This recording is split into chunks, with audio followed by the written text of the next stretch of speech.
Hi, folks. I'm here with, my name is Mikael Rasmussen. I'm here with NetMotion, and we have a quick session here today to kind of introduce you guys to what we do. And there may be some of you who may have heard of us, but as Marissa likes to say, we're one of the, what is it, how do you put it? Best software company you've never heard of.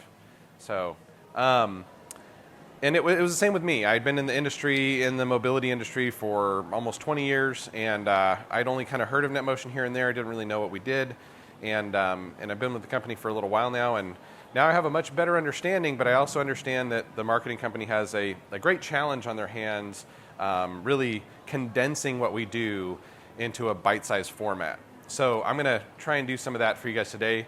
Looks like we're still working on getting the screen consistent, but I'm going to work through that. So at a very high level, we are essentially a software-defined perimeter.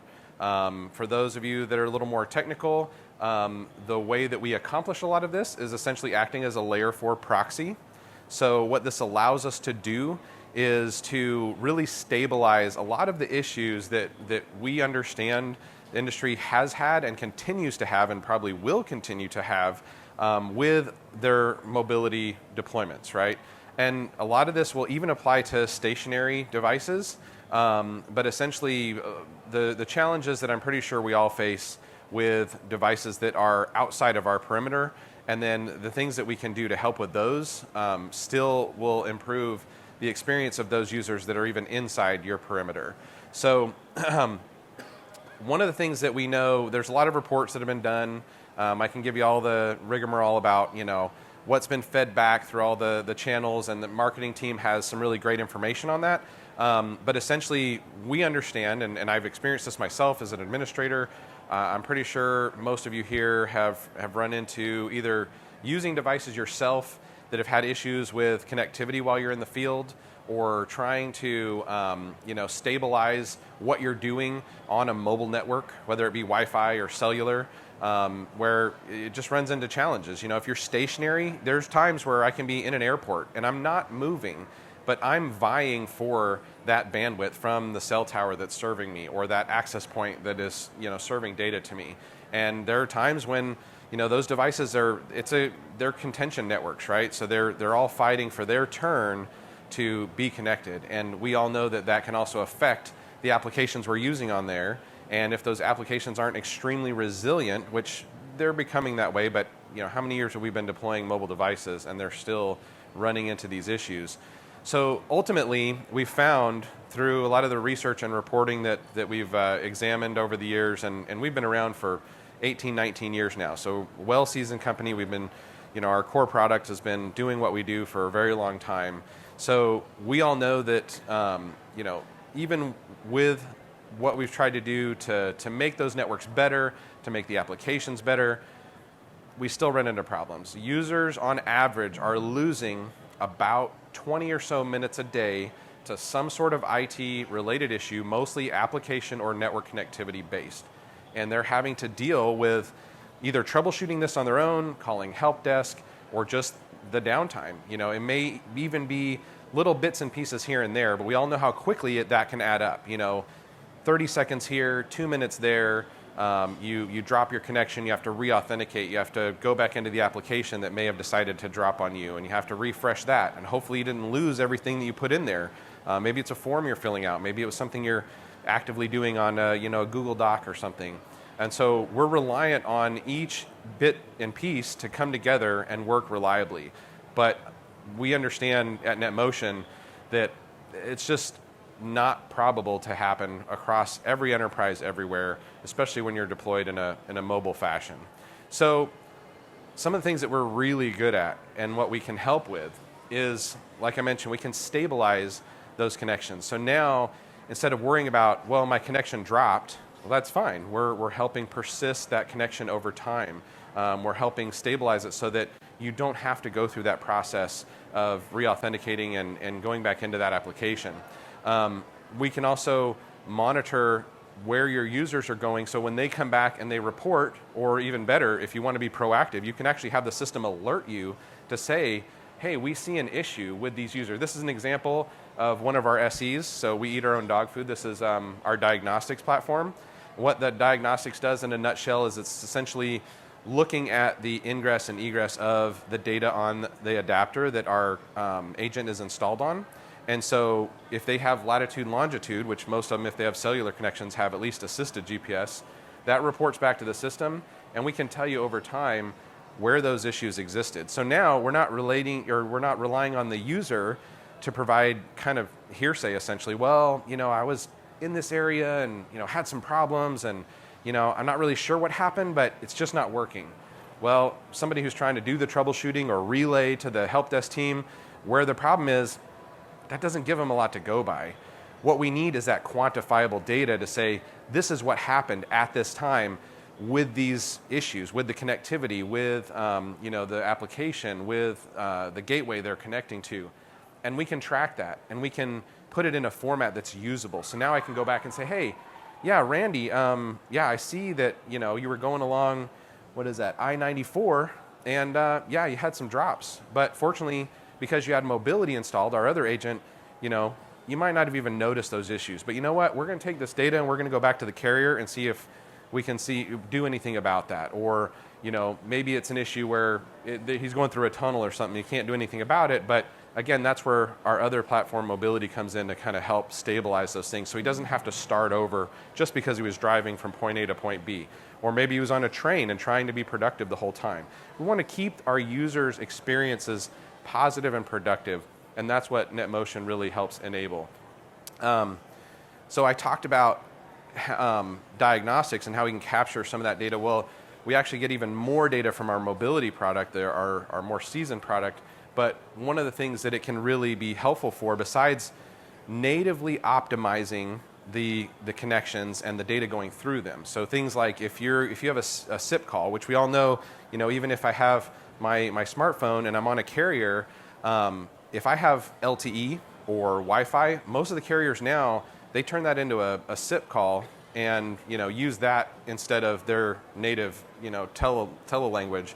And so if you have mobility on there, now when I'm going through that tunnel or I get a drop for a second as I'm walking through the airport or whatever, I can keep that MOS score up so that it's still a viable call. I don't drop the call. It doesn't get garbled. Those are all things we can probably relate to at some point. So the way we do that is we can effectively provide QoS functions on any network. So now, instead of relying on all the cool things coming out with 3GPP and 5G, which are very exciting, don't get me wrong. I'm actually going to a meeting tomorrow after this with the 5G steering committee at MITRE, and they're going to be talking about all these very exciting things. A lot of people that are really stoked about what 5G can provide, but we've been through multiple rollouts, right? 3G, 4G, LTE, and it's all great, but what happens when you drop from the cool features of 5G down to 4G, or the cool features of LTE down to HSPA+?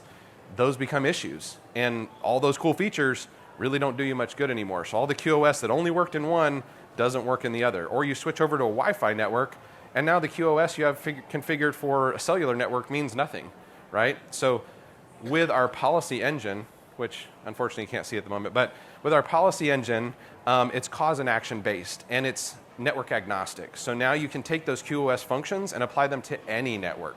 So whether a user is plugged into Ethernet and then they unplug and they take their machine with them, or if it's a mobile device and they're roaming between Wi-Fi and cellular, you can maintain a lot of those QoS functions on any network. So as the networks evolve, 5G comes out and it starts rolling out everywhere, that's great. You can still use those functions, but you're not reliant on just what that network can provide, because it's cool and new and that's awesome, but we know that it's not going to be consistent, for everybody all the time. So again, stabilization, optimization for those end user experiences. And then we grab that data coming from the device related to that, and we port it over to our console, so now we can make that data work for us. One of the new cool features that we added is reputation. So now we partnered with Webroot. It is a subscription service. Anybody who's already using Webroot is probably familiar with them. They're one of the most well-known categorization providers out there. So we can take that Webroot data, and since we can see what our users are using on their connection, you can take that data and now make it work for you. So I can come in here to our policy engine and create a policy that says, hey, you know what?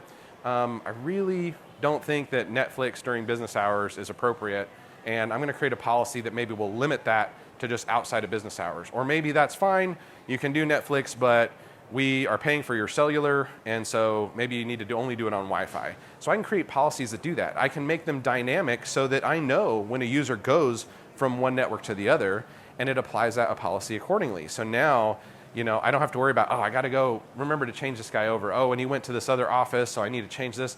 No, make it all dynamic. So the system knows that Joe has left the office and now is on his home network, and it's open. It's his network. Let him do whatever he wants. Maybe it's a BYOD device, but when he's on the company clock and you're paying for cellular, maybe you have some different policies. But the point is, we give you the data to now take those actions and to make them fit into your security policies. And speaking of security policies, I know we're almost out of time, but I wanted to touch on some of the NAC functions that we offer too. Anybody who's familiar with NAC at all knows that essentially it's a deep dive into whatever OS, which we support, by the way, Windows, Android, iOS, and Mac OS. But what we can do is lock down those features according to your security policies at the agent. So now you don't have to worry about the user tunneling in through a VPN to get to your infrastructure before NAC is applied. So these users that are out in the wild, again, outside of your internal perimeter, they're out in the wild, they're not going around corrupting other networks, right? They are applying your internal security policies on their device, and now you're securing it, and you can quarantine them, things like that. But the point is software-defined perimeter, right? So we're moving it out to the device itself, and you're no longer reliant on all those cool features that you can still use inside the network, but now you can apply them to your mobile devices while they're out in the field. The last thing I wanted to touch on real quick is, so we take all this data that I mentioned and we feed it into our latest product, this dashboarding engine, Mobile IQ. So again, we want to make all this data that we're collecting, all these cool features are great, but they don't do you much good if you don't have the data to back up what it is that you're seeing your users experience or what they're reporting back to you. So we give you these visualization tools to come in, and you can filter and manipulate the data in a way that works for you. So in this case, I'm showing our diagnostics report, our deep dive report, because I mentioned that our users have a latitude and longitude. I can see where they are throughout the world. This is all NetMotion users, so we're a global enterprise and they're everywhere. But I can drill down into individual users, or I can come in here and maybe I want to see what my top talking applications are, what my lowest talking applications are. Maybe I have a bunch of, I'm a medium to large global enterprise and I have a bunch of SIM cards that I'm paying for that nobody's using. It happens. And so I can come in here and look at the data and say, oh yeah, these 20 people haven't even touched their SIM in a month. Maybe we should reallocate those or cancel those SIM cards. So, cost benefit there, making the data work for you. This is all data that a lot of times you either can't get or you're relying on a carrier to provide some of. This is all coming directly from your end user devices, from the mobile devices, whether they're out in the field or in the office.